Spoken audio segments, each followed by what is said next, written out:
ನಮೋ ಭಗವತೆ ವಾಸುದೇವಾಯ. ಇಂದಿನ ಈ ವಿಶೇಷ ಸಂಚಿಕೆಯನ್ನು ಪ್ರಾರಂಭಿಸುವ ಮುನ್ನ ಸಕಲ ಜೀವರಾಶಿಗಳ ಹಸಿವನ್ನು ನೀಗಿಸುವ ಆ ಜಗನ್ಮಾತೆ ಅನ್ನಪೂರ್ಣೇಶ್ವರಿಯನ್ನು ಸ್ಮರಿಸುತ್ತಾ ಕಮೆಂಟ್ ಬಾಕ್ಸ್ನಲ್ಲಿ ಭಕ್ತಿಯಿಂದ ಓಂ ಅನ್ನಪೂರ್ಣಾಯೈ ನಮಃ ಎಂದು ಬರೆಯಿರಿ. ಇಂದಿನ ಈ ಸಂಚಿಕೆ ಕೇವಲ ಮಾಹಿತಿಯಲ್ಲ, ಇದೊಂದು ಆತ್ಮಾವಲೋಕನ. ನಮ್ಮನ್ನು ನಾವು ಪ್ರಶ್ನೆ ಮಾಡಿಕೊಳ್ಳುವ ಸಮಯವಿದು. ಸ್ವಲ್ಪ ಆಳವಾಗಿ ಯೋಚಿಸಿ. ನಮ್ಮ ಪೂರ್ವಜರಿಗೂ ಮತ್ತು ಆಧುನಿಕರಾದ ನಮಗೂ ಇರುವ ಆ ಒಂದು ದೊಡ್ಡ ವ್ಯತ್ಯಾಸವೇನು ಗೊತ್ತೇ? ನಾವು ನಮ್ಮ ಮನೆಯಲ್ಲಿರುವ ವಸ್ತುಗಳನ್ನು ಕೇವಲ ಜಡವಸ್ತುಗಳು ಎಂದು ನೋಡುತ್ತೇವೆ. ನಮಗೆ ಅಕ್ಕಿ ಎಂದರೆ ಕಾರ್ಬೋಹೈಡ್ರೇಟ್, ಉಪ್ಪು ಎಂದರೆ ಸೋಡಿಯಂ, ಕನ್ನಡಿ ಎಂದರೆ ಗ್ಲಾಸ್. ಆದರೆ ನಮ್ಮ ಹಿರಿಯರು ಹಾಗಲ್ಲ. ಅವರು ಆ ವಸ್ತುಗಳನ್ನು ಜೀವಂತ ದೇವತೆಗಳು ಎಂದು ನೋಡುತ್ತಿದ್ದರು. ಅವರು ಅಕ್ಕಿಯನ್ನು ಕೇವಲ ಅಕ್ಕಿ ಎನ್ನುತ್ತಿರಲಿಲ್ಲ, ಅನ್ನಲಕ್ಷ್ಮಿ ಎನ್ನುತ್ತಿದ್ದರು. ಉಪ್ಪನ್ನು ಸಮುದ್ರ ಲಕ್ಷ್ಮಿ ಎಂದು ಕರೆಯುತ್ತಿದ್ದರು. ಪೊರಕೆಯನ್ನು ಮಹಾಲಕ್ಷ್ಮಿ ಎಂದು ಮುಚ್ಚಿಡುತ್ತಿದ್ದರು. ಅವರ ಆ ನೋಡುವ ದೃಷ್ಟಿ ಮತ್ತು ಆ ವಸ್ತುಗಳ ಜೊತೆಗಿನ ಆ ಪವಿತ್ರ ಸಂಬಂಧವೇ ಅವರ ಮನೆಯಲ್ಲಿ ಅಕ್ಷಯ ಸಂಪತ್ತನ್ನು ತರುತ್ತಿತ್ತು. ಅವರ ಬಳಿ ಬ್ಯಾಂಕ್ ಬ್ಯಾಲೆನ್ಸ್ ಇಲ್ಲದಿದ್ದರೂ ಅವರ ಮುಖದಲ್ಲಿ ತೃಪ್ತಿ ಇತ್ತು, ಮನೆಯಲ್ಲಿ ನೆಮ್ಮದಿ ಇತ್ತು. ಆದರೆ ಇಂದು ನಮ್ಮ ಮನೆಯಲ್ಲಿ ವಸ್ತುಗಳು ತುಂಬಿ ತುಳುಕುತ್ತಿವೆ. ದುಬಾರಿ ಸೋಫಾ ಇದೆ, ಫ್ರಿಡ್ಜ್ ಇದೆ, ಟಿವಿ ಇದೆ. ಆದರೆ ಆ ವಸ್ತುಗಳಲ್ಲಿ ಚೈತನ್ಯ ಇಲ್ಲ. ಅದಕ್ಕೆ ನಮ್ಮ ಬದುಕಿನಲ್ಲೂ ಚೈತನ್ಯವಿಲ್ಲ. ಇವತ್ತು ನಾವು ಆ ಕಡಿದು ಹೋದ ಸಂಬಂಧವನ್ನ ಮತ್ತೆ ಬೆಸೆಯೋಣ.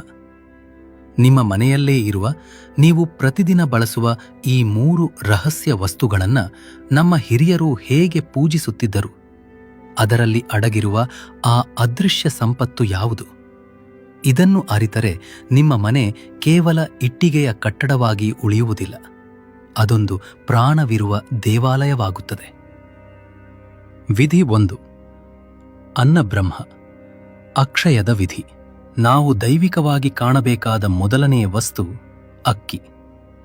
ಇಂದು ನಮಗೆ ಅಕ್ಕಿ ಎಂದರೆ ಕೇವಲ ದಿನಸಿ ಅಂಗಡಿಯಿಂದ ತರುವ ಪ್ಲಾಸ್ಟಿಕ್ ಕವರ್ನಲ್ಲಿ ಬರುವ ಒಂದು ಸಾಮಾನು.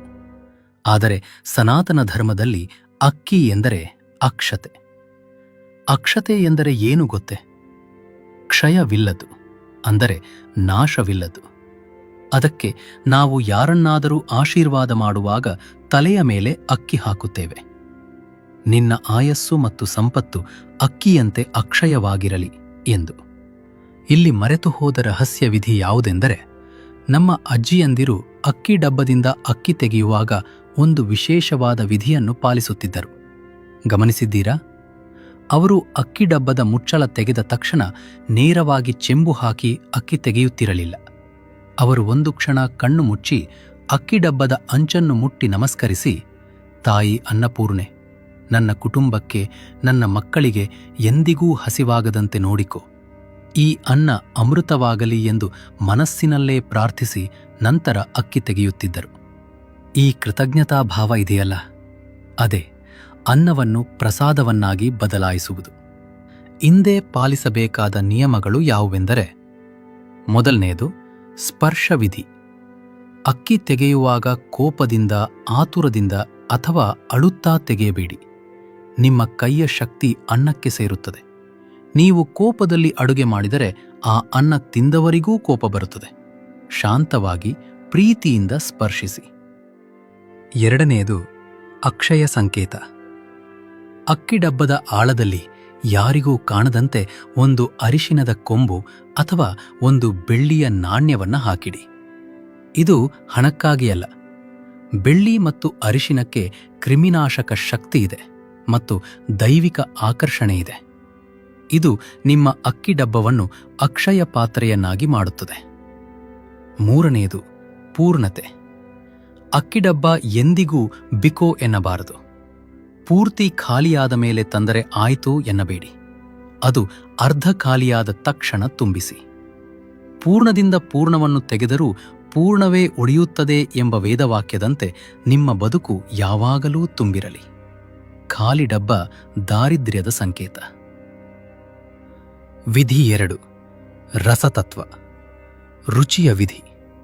ಉಪ್ಪು ಇದು ಕೇವಲ ರುಚಿಗೆ ಬಳಸುವ ವಸ್ತುವಲ್ಲ, ಇದು ಸಾಕ್ಷಾತ್ ಸಮುದ್ರ ಲಕ್ಷ್ಮಿ. ಪುರಾಣಗಳ ಪ್ರಕಾರ ಸಮುದ್ರ ಮಥನ ನಡೆಯುವಾಗ ಲಕ್ಷ್ಮಿಯ ಜೊತೆಯಲ್ಲೇ ಉಪ್ಪು ಕೂಡ ಹುಟ್ಟಿತು. ಹಾಗಾಗಿ ಉಪ್ಪು ಲಕ್ಷ್ಮಿಯ ಸಹೋದರಿ ಇದ್ದಂತೆ. ಉಪ್ಪು ಎಂದರೆ ರಸ. ಬದುಕು ಸಪ್ಪೆಯಾಗಬಾರದು ಎಂದರೆ ಉಪ್ಪಿನ ರಹಸ್ಯ ತಿಳಿಯಬೇಕು. ಇಲ್ಲಿ ಮರೆತು ಹೋದ ರಹಸ್ಯ ವಿಧಿ ಯಾವುದೆಂದರೆ, ಹಿಂದಿನ ಕಾಲದಲ್ಲಿ ಒಂದು ನಿಯಮವಿತ್ತು. ಉಪ್ಪನ್ನು ನೇರವಾಗಿ ಕೈಯಿಂದ ಕೈಗೆ ಕೊಡಬಾರದು. ಯಾಕೆ ಗೊತ್ತೇ? ಉಪ್ಪಿಗೆ ಮನುಷ್ಯನ ಶಕ್ತಿಯನ್ನು ಹೀರಿಕೊಳ್ಳುವ ಗುಣವಿದೆ. ನಾನು ನಿಮಗೆ ಉಪ್ಪನ್ನು ನೇರವಾಗಿ ಕೈಗೆ ಕೊಟ್ಟರೆ ನನ್ನಲ್ಲಿರುವ ನಕಾರಾತ್ಮಕ ಶಕ್ತಿ ಅಥವಾ ನನ್ನ ಕರ್ಮ ನಿಮಗೆ ವರ್ಗಾವಣೆಯಾಗುವ ಸಾಧ್ಯತೆ ಇರುತ್ತದೆ. ಅದಕ್ಕೆ ಜಗಳವಾಗುತ್ತದೆ ಎನ್ನುತ್ತಾರೆ. ಅದಕ್ಕೆ ಉಪ್ಪನ್ನು ಕೆಳಗೆ ಇಟ್ಟು ನಂತರ ತೆಗೆದುಕೊಳ್ಳಲು ಹೇಳುತ್ತಿದ್ದರು. ಇದು ಮೂಢನಂಬಿಕೆಯಲ್ಲ, ಇದು ಶಕ್ತಿಯ ವಿಜ್ಞಾನ. ಇಂದೇ ಪಾಲಿಸಬೇಕಾದ ನಿಯಮಗಳು ಯಾವುವೆಂದರೆ, ಮೊದಲನೆಯದು ಪ್ಲಾಸ್ಟಿಕ್ ನಿಷೇಧ. ದಯವಿಟ್ಟು ಉಪ್ಪನ್ನು ಪ್ಲಾಸ್ಟಿಕ್ ಡಬ್ಬದಲ್ಲಿ ಅಥವಾ ಸ್ಟೀಲ್ ಡಬ್ಬದಲ್ಲಿ ಹಾಕಿ ಅದನ್ನು ಉಸಿರುಗಟ್ಟಿಸಬೇಡಿ. ಉಪ್ಪು ಮತ್ತು ಸ್ಟೀಲ್ ಸೇರಿದರೆ ಅಲ್ಲಿ ಶನಿ ಮತ್ತು ರಾಹುವಿನ ಪ್ರಭಾವ ಉಂಟಾಗುತ್ತದೆ, ತುಕ್ಕು ಹಿರಿಯುತ್ತದೆ. ಉಪ್ಪನ್ನು ಯಾವಾಗಲೂ ಪಿಂಗಾಣಿ ಜಾಡಿ ಅಥವಾ ಗಾಜಿನಲ್ಲಿ ಮಾತ್ರ ಇಡಬೇಕು. ಪಿಂಗಾಣಿ ಎಂದರೆ ಭೂಮಿ ತತ್ವ. ಅಲ್ಲಿ ಉಪ್ಪು ತನ್ನ ಚೈತನ್ಯವನ್ನು ಉಳಿಸಿಕೊಳ್ಳುತ್ತದೆ. ಎರಡನೆಯದು ಶುದ್ಧೀಕರಣ. ಉಪ್ಪಿನ ಜಾಡಿಯಲ್ಲಿ 2-3 ಲವಂಗಗಳನ್ನು ಹಾಕಿಡಿ. ಲವಂಗಕ್ಕೆ ಆಕರ್ಷಣಾ ಶಕ್ತಿ ಇದೆ. ಅದು ಉಪ್ಪಿನಲ್ಲಿರುವ ತೇವಾಂಶವನ್ನಷ್ಟೇ ಅಲ್ಲ, ಮನೆಯಲ್ಲಿರುವ ದೃಷ್ಟಿದೋಷವನ್ನು ಹೀರಿಕೊಳ್ಳುತ್ತದೆ. ಮೂರನೆಯದು ಸಾಲದ ನಿಷೇಧ. ಸೂರ್ಯಾಸ್ತದ ನಂತರ ದೀಪ ಹಚ್ಚಿದ ಮೇಲೆ ಮನೆಯಿಂದ ಉಪ್ಪನ್ನು ಯಾರಿಗೂ, ಎಷ್ಟೇ ಬೇಕಾದವರಿಗಾದರೂ ಸಾಲವಾಗಿ ಅಥವಾ ದಾನವಾಗಿ ಕೊಡಬೇಡಿ. ಸಂಜೆ ವೇಳೆ ಉಪ್ಪು ಕೊಡುವುದು ಎಂದರೆ ನಿಮ್ಮ ಮನೆಯ ಲಕ್ಷ್ಮಿಯನ್ನೇ ಬೇರೆಯವರಿಗೆ ಬಿಟ್ಟುಕೊಟ್ಟಂತೆ. ವಿಧಿ 3. ದರ್ಪಣ ಅರ್ಥಾತ್ ಕನ್ನಡಿ, ಸತ್ಯದ ಬಿಂಬ. ಮೂರನೆಯದು ಮತ್ತು ಅತ್ಯಂತ ರಹಸ್ಯವಾದ ವಸ್ತು ಕನ್ನಡಿ. ಇಂದು ನಮಗೆ ಕನ್ನಡಿ ಎಂದರೆ ಮೇಕಪ್ ಮಾಡಿಕೊಳ್ಳುವ, ಮುಖದ ಮೇಲಿನ ಕಳೆಗಳನ್ನು ನೋಡಿಕೊಳ್ಳುವ ಸಾಧನ. ಆದರೆ ಶಾಸ್ತ್ರದಲ್ಲಿ ಕನ್ನಡಿ ಎಂದರೆ ಸತ್ಯದ ಪ್ರತಿಬಿಂಬ. ದೇವಸ್ಥಾನಗಳಲ್ಲಿ ಗರ್ಭಗುಡಿಯ ಎದುರು ಕನ್ನಡಿ ಇರುವುದನ್ನು ಗಮನಿಸಿದ್ದೀರಾ? ಅದು ನಿಮ್ಮನ್ನು ನೀವು ನೋಡಿಕೊಳ್ಳಲು ಅಲ್ಲ, ನಿನ್ನೊಳಗಿನ ದೈವವನ್ನು ನೀನು ನೋಡು ಎಂದು ಅರ್ಥ ಮಾಡಿಸಲು. ಇಲ್ಲಿ ಮರೆತು ಹೋದ ರಹಸ್ಯ ವಿಧಿ ಯಾವುದೆಂದರೆ, ನಮ್ಮ ಮುತ್ತೈದೆಯರು ಕನ್ನಡಿಗೆ ಕುಂಕುಮ ಇಟ್ಟು ಪೂಜಿಸುತ್ತಿದ್ದರು. ಅವರು ಕನ್ನಡಿ ನೋಡಿದಾಗ, ಅಯ್ಯೋ ಮುಖದಲ್ಲಿ ನಿರಿಗೆ ಬಂದಿದೆ, ಕಪ್ಪಾಗಿದ್ದೇನೆ ಎಂದು ಚಿಂತಿಸುತ್ತಿರಲಿಲ್ಲ.